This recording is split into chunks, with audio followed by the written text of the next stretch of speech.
listening to Sworn to Serve. This is an official Orleans Parish Sheriff's Office podcast, and we really wanted to bring this together. This is our very first episode, so we're excited to have this opportunity to really just connect with the listeners, the people in the city who might be wanting to know more about the Sheriff's Office. And this is really just a great opportunity for listeners to get a look inside Orleans Parish Sheriff's Office to understand what happens here and the amazing work that the men and women of this organization are doing on a daily basis. That's right. Why were you interested in having this podcast? I think it's important that we tell our own story, that we tell you again about the hard work of the men and women of this department, understaffed, undermanned, but working really hard and making real change. And it starts at the top. It starts with the leader. So first, I want to talk about how me and Sheriff Susan Hutson actually met. She called me about almost a year ago now, and said she just really needed some support with helping to share the narrative and the stories that were happening here at the Sheriff's Office. So I didn't even know who you were at the time, because I was not even following like the political scene, because I was a former news reporter. I'd gotten out of news. And escaped. I escaped. Yeah.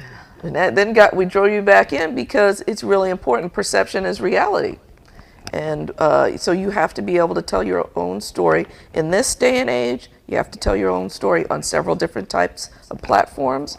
And we knew you can help us do that. Yeah, so I came in December of last year, and we really just hit the ground running, trying to shape the narrative and let people understand what this agency does. We've been targeting social media, using our new app. We're using, our new website we're revamping. We're also just making meaningful connections with the community through newsletters, creating initiatives for our staff to understand more about what's happening inside with internal newsletters and communication. So it's been a real robust strategy, and this podcast is part of that now. That's right. This is our next step to really just start getting our story out a little bit more. Yeah, we're very excited about it.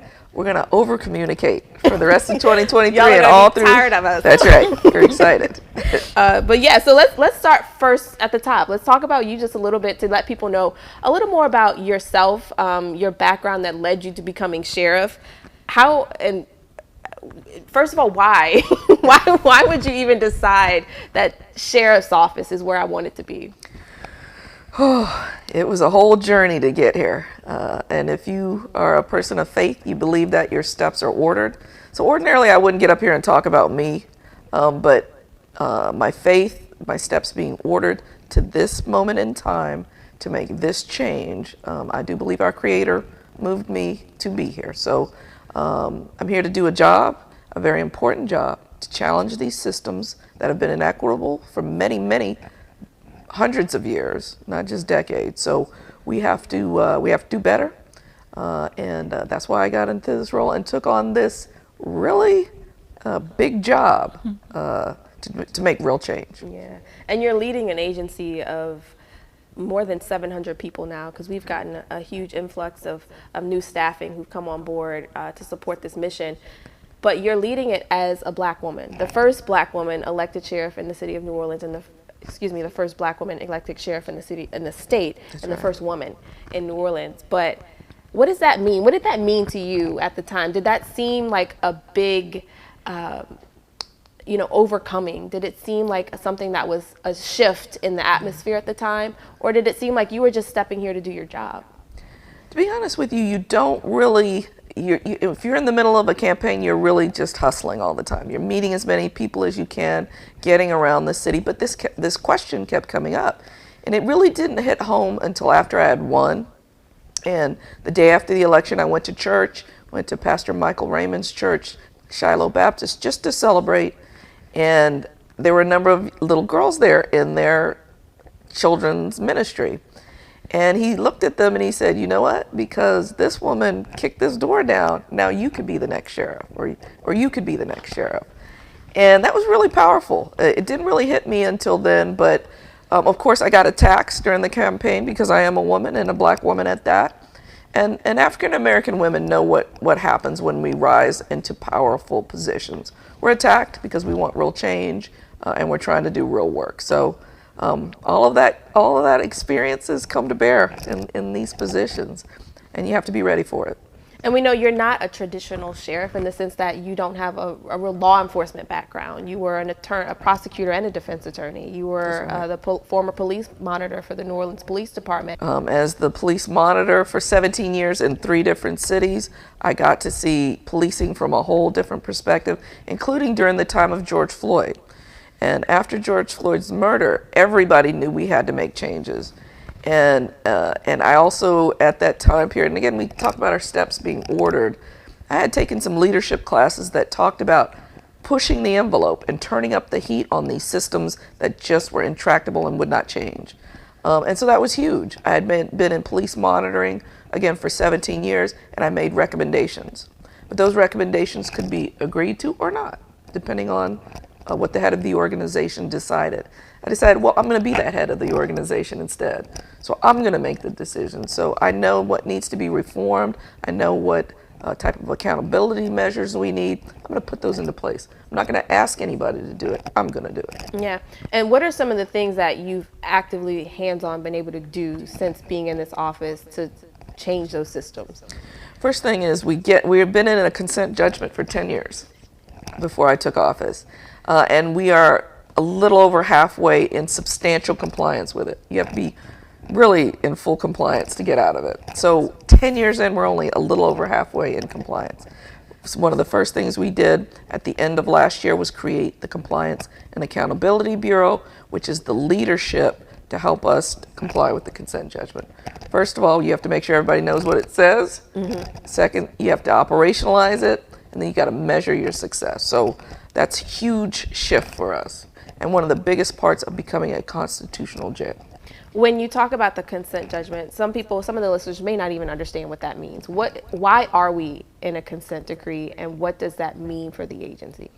Yeah, it's a federal court order for reform or change. In 2011, 10, somewhere in that area, the Orleans Parish Sheriff at the time, Marlon Guzman, was sued by the MacArthur Justice Center here in New Orleans on behalf of the residents of the jail. The Department of Justice joined in and said that there are unconstitutional practices in this jail with respect to medical care, mental health care, which we'll talk about, and why that's such a big issue. And with violence in the jail, whether it was violence between the residents in the jail or violence between the staff on residents and vice versa. So too much violence and then not enough proper medical and mental health care. And it was such a low level that it was unconstitutional. And too much violence, making it unconstitutional. So they sued. The former sheriff entered into an agreement for change. That's a consent judgment. It is looked over by a federal judge, and that judge has monitors who go into the department and review the work of the department to see if they're complying. Sort of like the work you did for the New Orleans Police Department as Yes. a police monitor. So how has that relationship been with the monitors here at the jail? I think it's been good. You have to work with them because they are experts in change and knowing how to get to constitutional practices. One of the most rewarding parts and changes we made initially, we had a meeting in January or so between our monitors and our classifications unit. Our classifications unit was saying, well, we have questions about what we're supposed to be doing. The monitors had some criticisms, brought them all together in the same space to talk about what were the issues and what were the challenges. Came up with a great game plan.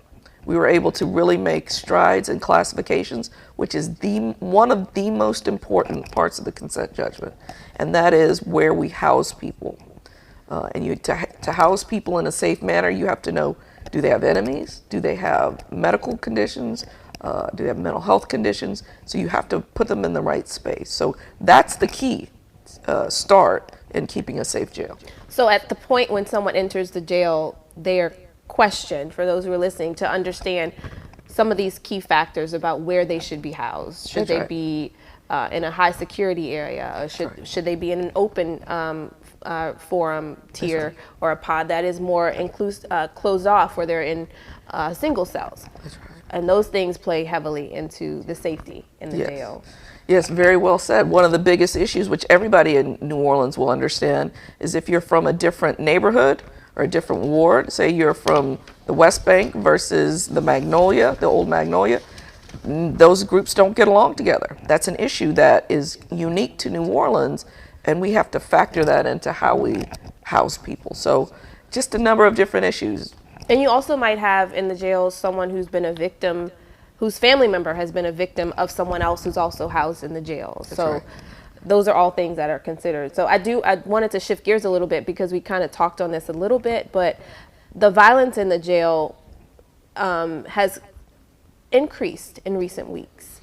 What do you think has been contributing to that increase? Well, first of all, we're not really sure on the numbers. So under the former administration, all incidents were not being recorded. Now we are making, and then we've noted that from our consent judgment monitors, and we are making an effort to make sure that everything gets recorded so we can see patterns.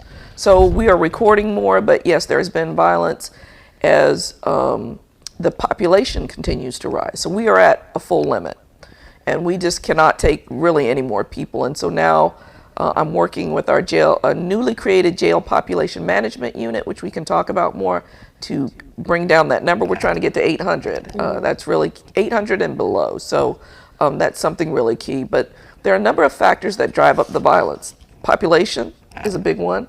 Lack of deputies is another one. We're 100 down, at least, in the jail. So that's a huge issue. Deputies on the pod would be our number one factor in increasing safety. Mm-hmm. We also have the issue of the jail that was built. This fairly new Orleans Justice Center was built in such a way that our residents can dismantle it and create weapons. That's huge because they can then use those weapons against each other. So we're fighting the building, we're fighting the violence, and we're doing that with less people, less staff, and more residents. And just for a historical look at this, the City Council in 2019 did lower the cap of the number of beds that we could have at the jail from 1,438 to 1,250. And as of the time we're recording this, the population's at about 1,207.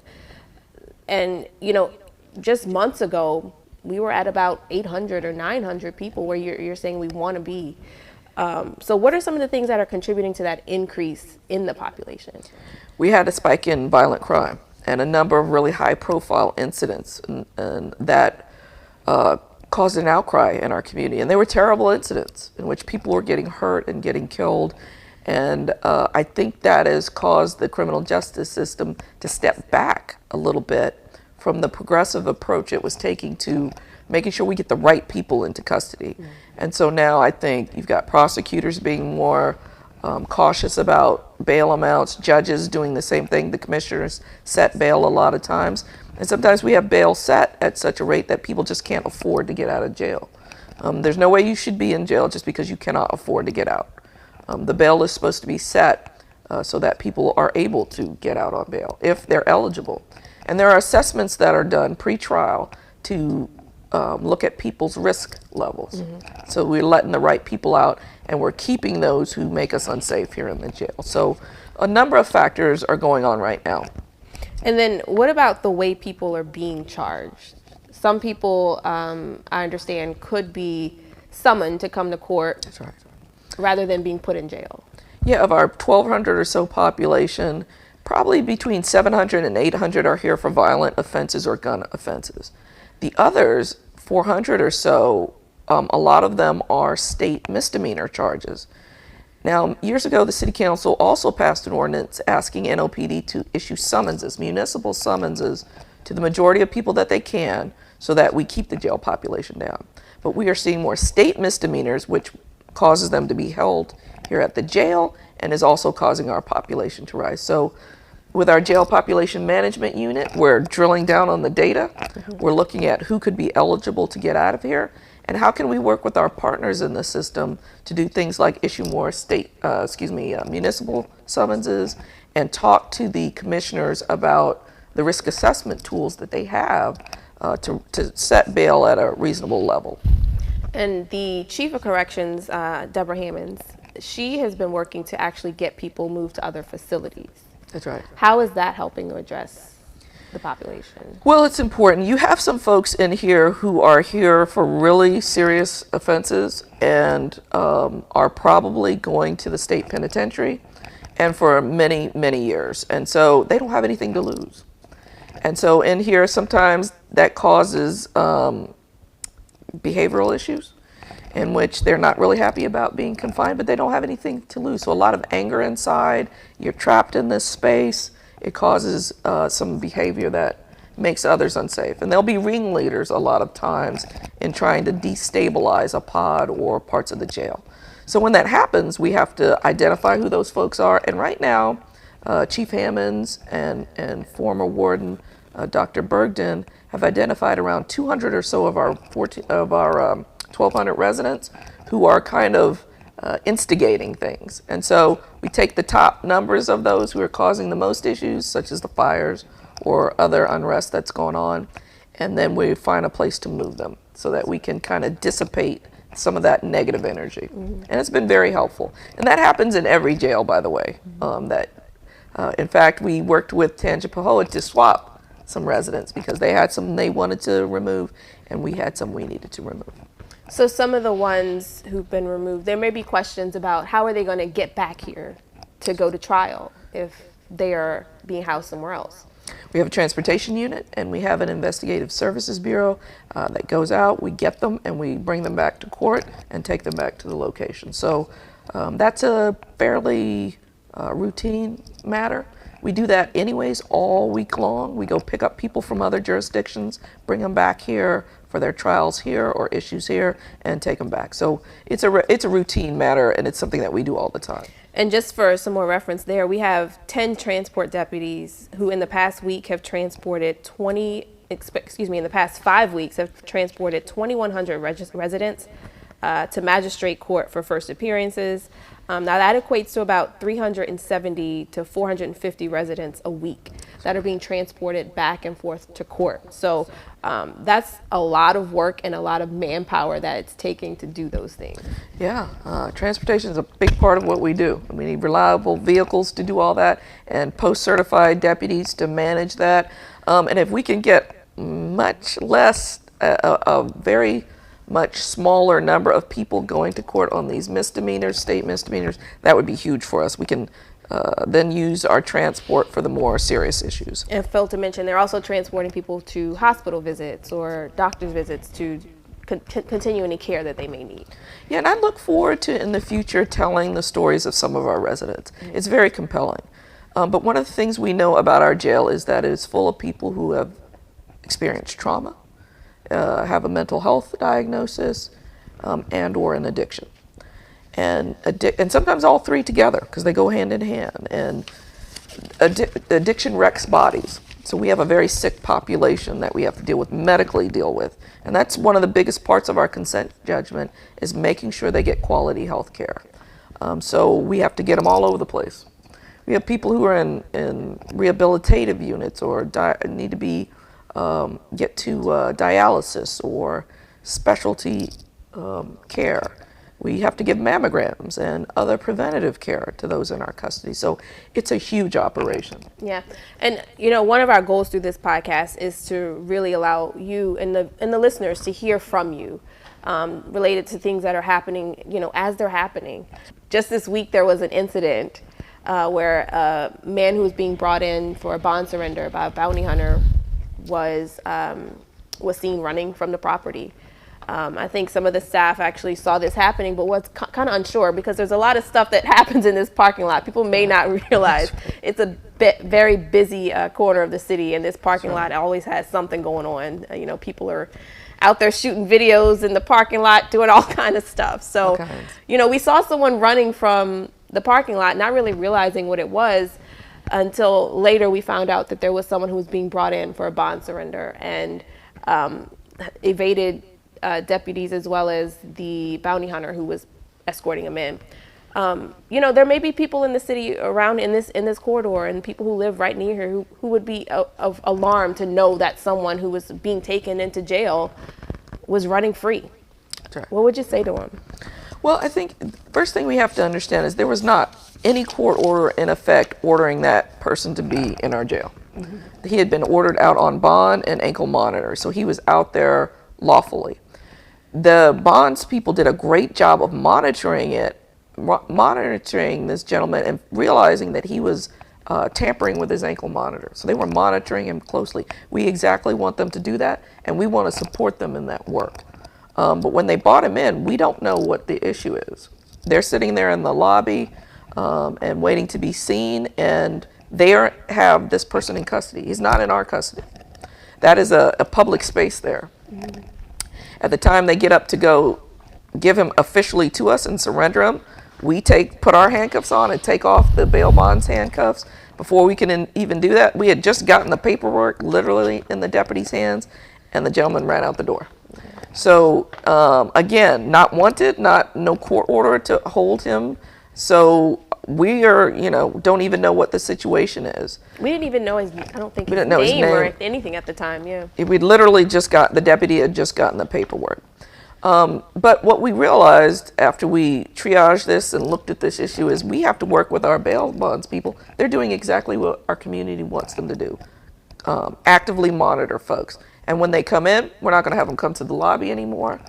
So we sat down with them and just worked out a process. In fact, I spoke with them again today just to make sure we're all on the same page and that we're supporting them and that we can bring people into our custody in a safe manner. Right. It seemed like there was like a gray area there. That's right. Right before he was in our custody. That's right.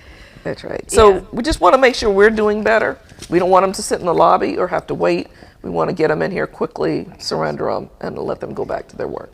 So switching gears a little bit, we're both sitting here in our purple shirts. So I just wanted to acknowledge that this month is Domestic Violence Awareness Month, and we wanted to bring on Captain Stephanie Minto with our Crime Victim Reparations Unit to discuss a little bit more about this initiative and how OPSO is honoring this month.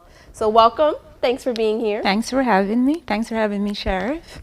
So this month, of course, is Domestic Violence Awareness Month. And the Orleans Parish Sheriff's Office, we have launched our first Purple Bulb initiative. What that is just spreading awareness for DV survivors. When I say DV, domestic violence survivors. And what we did is, once it's launched, we have a pledge that the community and our own divisions has to take. Once they go ahead and take that pledge, they could go ahead and put the bulb on their front porches, businesses, or even other family members' home in their living room. And that shows that you're supporting domestic violence victims and survivors. So if someone is in your neighborhood and that purple light bulb is being turned on or it is being lit on the front porch, someone will know that that person is supporting DV victims, or they would be safe enough to call for help if they are in any form of trouble. So tell me a little bit about your work, because I know you have some difficult work that you do, and over the course of the past year, you've worked with some victims of domestic violence within the city and also within our own department. What do you think is some of the things that they're dealing with after these situations and that they've been enduring? So if I may, I could focus a little bit on our own deputies. Mm-hmm. A lot of our deputies are going through that type of trauma from domestic violence. And of course, they still have to show up at work. What I'm trying to do is spread this awareness to let supervisors and leaders of this organization know all the signs of domestic violence, so that they know that if one of our own deputies show up to work and they're not having a good day, try to talk to them. Pull them in your office, talk to them, ask a few questions. So by us spreading those facts, and those facts are just questions that could show red flag that the person is being victimized through DV at home, or just what they're going through from childhood trauma that follows them, that they could know how to deal with that employee or that deputy here at work. So I think the feedback has been great. Chief Hammond supported. I know Sheriff Hutson, definitely. This is something that we spoke about several times that you definitely want our deputies to be more educated, you know, in domestic violence, all the signs. And I don't want them to sit in it and think it's the norm and they have to accept it. I need them to speak up more about it so that they could get all the necessary help that is available here in the city of New Orleans, starting with us, but also partners. The New Orleans Family Justice Center, the DA's office, NOPD Victims Unit. It's so much people, Silences Violence, that are willing to help these victims and survivors. It's really important work. I remember as a young prosecutor encountering domestic violence for the first time and not really understanding it all, but knowing that it's a terrible thing to have to deal with in your own home. Your home is not your refuge. And the more you learn about it, just the more you want to help. So when I first got into office, I know you'll remember, we had a person who had been victimized by another member of our staff. Yeah. And he had been fired and was being prosecuted and whatnot. We had to take care of her and make sure she felt safe. And, you know, I'm responsible for the safety of our employees here at work, but I care about them also off work, and I care about what happens to them. And we knew that she was going to have to deal with him as well for the rest of her life, with children or whatnot. So we also addressed his issues. When I remember getting him to some you know, not anger management, but it's a special class about those who perpetrate these crimes. So it's really got to be dealt with, and it is so widespread. I was very shocked to find that out. Right. And Sheriff, I was so grateful that, you know, that was like your first week in office. That's right. When we had that one-on-one, and that was one of the issues that we spoke of. And she was so much, you know, Sheriff wanted to help not only the victim, but also to educate the perp. And that is so important as well. They have to be educated. We have to try our best. So partners who we work with also send them to these classes so that they could be educated as well and could be more aware. Because at the end of the day, if they get the help that they should get, the family could reunite if they get all the necessary help. That's an interesting thought because, I mean, a lot of times during these awareness months, we'll focus on the victim and the survivor. But the persecutor needs something too. That's right. Like they're missing. And what we found out about him is that his family had a history of domestic violence, and he had been abused also in that process. So, you know, people don't just get to these places, terrible places, and that's why I can't wait to tell some of the stories of the residents in our jail. They come from some really difficult situations, and when they turn out the way they do, now you know why. Yes. Now you know why. And if we can do something to help, it's really important. But I also think about, you know, we go to these grand openings of places where we hide women and we secure them. Meanwhile, the perpetrators are running free in the streets. That really struck me. We gotta get them under control and put some parameters around them instead of those women and children. Yes. It's so true. What are some of the other facts about domestic violence you think people may just not understand or realize? I think they need to know that it's not only women who are being affected, men as well, and also that to make sure that there are help available. Another thing I need them to know is to look out for those warning signs. Look out for those signs. It's hard, I know. Like what? Warning signs, for example, you just met someone, you are so in love, right? And it goes both ways. It could be the male or the female. But you're so in love with this person. But once you met that person, there's a shift in behavior. Oh, Casey, I don't need you to go out with these your friends anymore. So the isolation started, or control. Or if he's the main provider, you have to ask for what you need, you know, and it could go down to as groceries in the house. And if you do not abide by what the individual is saying, then that is more control. So those are some of the warning signs. How can the community support and get involved with initiatives this month? They definitely could reach out to us and other community partners, but with what we're doing with the Purple Light initiative, they definitely could join us by taking the pledge. Also, on the 25th of October, we are having an event here, and that event is Together We Can End Abuse. That event is scheduled to begin at 2:30 to 5:30, and we have several partners who will be tabling the event, and they are the U.S. Attorney's Office, the DA's Office, NOPD Victims Unit, and STAR, and I think the New Orleans Family Justice Center. We also have two great speakers coming in.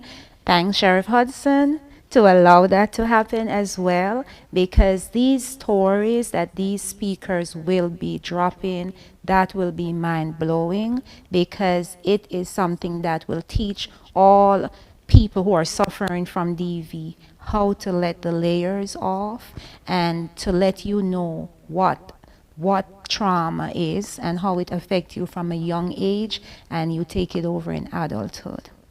Thank you so much for all the work you do with this Yes. agency and this in the community. I mean, people know Minto.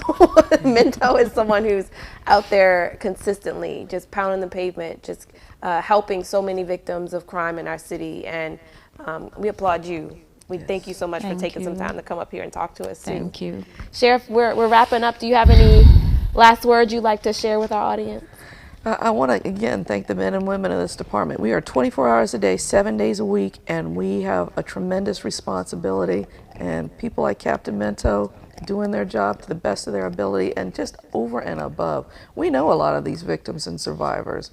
We know their families. We know these people. And last year you gave out like $1 million and to so many victims with a very small unit that is punching way above your weight. So just kudos to you. Thank you. Thank you. Thanks. And that will end our first episode, but this will not be the last. And as Sheriff said, we're going to try to find more of these amazing stories and bring more guests on to share about the work that we're doing at the agency. And we invite you to ask questions. If you have questions, email us at media@opso.us. I will personally get your email, and I will make sure we bring those questions to Sheriff and try to address them here on the show. We want you to subscribe, and we want you to follow us on all social media platforms. And stay in touch. We want to keep this conversation going. So we thank you for listening. We thank you for being here, and we thank you for taking time to invest in Orleans Parish Sheriff's Office by even just listening today.